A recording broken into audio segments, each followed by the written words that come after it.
আমরা যারা ইমাম, মানে বর্তমান তারা একদম অসহায়। আমরা যারা ইমাম, আমরা একদম অসহায় হয়ে পড়েছি। কেন? যখন আমরা তাদেরকে বলি আমাদের বেতন বাড়ান, তখন তারা চিন্তার মধ্যে পড়ে যায়, ইমাম সাহেবের বেতন বাড়ানো যাবে কি যাবে না।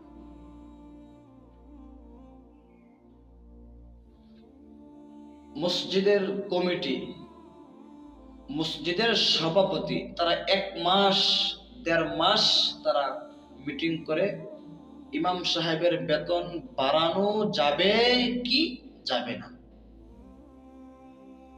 যখন মিটিং এর